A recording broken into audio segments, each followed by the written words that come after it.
Mzigo unaanza katika usiku ambao una heka heka. Mwanaume mmoja ambaye anaonekana akiendesha gari lake akiwa very frustrated, upande mmoja wa sura yake ukiwa umeloana na damu. Nini kimemkuta? Twende pamoja. Ni jioni moja ambayo ilikuwa imetulia. Tunamuona mwanadada ambaye anasogea katika maeneo ya kupata dina, ambayo siku hii ilikuwa ni special kati yake yeye, mume wake pamoja na familia ambayo ilikuwa ni family friends kwao. Na hapa tunamuona bidada huyu mwenye gauni jekundu ambaye alikuwa amevaa mavazi fulani ya mtego, ambapo katikati aliambia kuwa kwa nini umekuja kwenye dina ya familia ukiwa umevaa nguo za mitego namna hii, na bidada akamgeukia na kumwambia kama ningekuwa namtaka mumeo ningempata like that. Na hapa dina ikageuka kuwa kwenye usiku fulani hivi, na hapa ikawa tena masuala ya kiss ni kukiss, taa ikazimwa na yaliyotokea yakatokea. Siku iliyofuata bidada akiwa anajiandaa kuelekea kazini wakiwa na familia yao ya mtoto mmoja, katika koti lake alilokuwa kalivaa jana usiku, anashangaa kukutana na kumuona mkewe akiwa mfungwa wa mashtaka mazito ya mauaji. Walipokutana, huba la upendo lilikuwa bado liko ndani ya nafsi zao, na mabusu, kumbato ilikuwa ni miongoni mwa salamu walizopenda kupeana wawili hawa. Maisha mapya ya John yalikuwa mazito bila mwanamke wake, mwanamke aliyemzoea, na huku bidada Rala naye maisha yake akiwa mazito bila mumewe, kitu kilichopelekea John kuamua kuingia katikati ya mafaili ya kesi ya ugomvi wa kazini na bosi wake, namna ambavyo siku hiyo aliondoka akiwa hayuko sawa na bosi wake, na alipoonekana katika parking lot ya ofisini kwao alipogongana na bidada huyu, na aliposogea katika gari yake akatoa fire extinguisher akaiweka pembeni. CCTV kamera zinamuonyesha bosi wake mida hiyo hiyo, sekunde chache, kuvamiwa kwake na kupigwa na ile fire extinguisher ambayo bidada Rala ndio aliokuwa nayo. Kesho yake ile pigo la teke la Van Damme kwenye kichwa cha adui kwa John.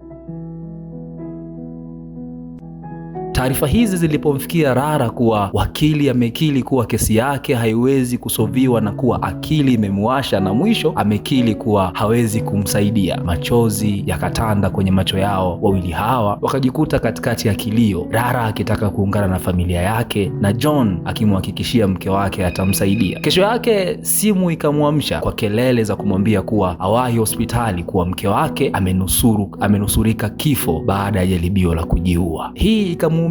Rekoda ikawashwa, maelekezo yakatolewa kwa umakini mkubwa. Mwalimu akasikiliza maelekezo ya mtorokaji wa magereza huyu, ambaye yeye mpaka ameandika kitabu kuhusiana na ugwiji wake kwenye kutoroka magereza tofauti nchini humo Marekani. Akampa maelekezo kuhusiana na budget atakayotakiwa kuwa nayo, umakini na uangalifu na utayari ambao atatakiwa kuwa nao pale ambapo atalianza jambo hili, na kwamba kama hatakuwa tayari kuliingia jambo hili basi asifanye. Kuta zachorwa na taratibu mpango wa kumtorosha mke wake ukaanza, kuanzia hesabu za umbali kutokea maeneo kama airport, maeneo kama magereza, na vitu muhimu vitakavyohusika katika utorokaji huu, ikiwemo vitambulisho vipya, passport mpya, lakini pia na ufahamu vizuri mji. Hii ikapelekea kuvunja akaunti yake ya budget za dharura na kukodi ndege binafsi kwa ajili ya kufanya survey kwenye maeneo yale. Tafuta passport ukaanza. Usiku huu akawatafuta vibaka fulani, viwahuni wenye uwezo wa kuchezesha michezo ya pasipoti, na hapa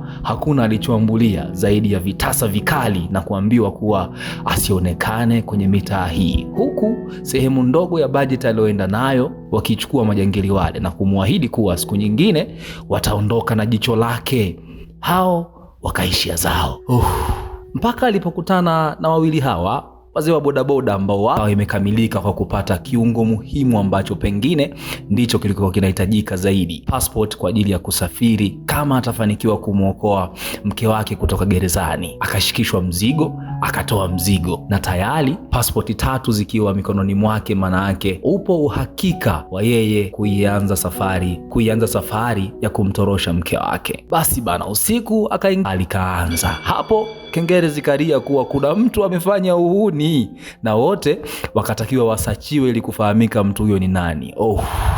mpango ukafeli. Hii ikawa ni nafasi ya kuengage kwenye step 2 kwa sababu step ya kwanza imeshindikana. Leo alikuwa katika maeneo ya kucheza watoto ambapo alikuwa anamsubiri kijana wake aweze kumaliza kucheza michezo ile, na hapa akakutana na mzazi mwingine. Si unafahamu wazazi wanapokutana mazungumzo ya hapa na pale kujaribu kufahamiana, na bibie akajitambulisha kuwa yeye bana anafanya kazi maeneo fulani, na hapa amemleta binti yake ambayo inaonekana huwa inabeba wagonjwa kutoka katika magereza ambayo mke wake amefungwa. Kuna wazo likamuijia kwamba hii gari inabeba taarifa za wagonjwa kutoka magereza. Kuna wazo likamuijia kuingia kwenye taarifa za wagonjwa kwa sababu mke wake pia huwa na matatizo ya kiafya. Kwa hiyo kama atapata taarifa za maradhi ya mke wake na kuzibadilisha itakuwa vyema. Akarudi tena YouTube kwa ndugu yetu Richie Star kwa ajili ya kupata taarifa kuhusiana na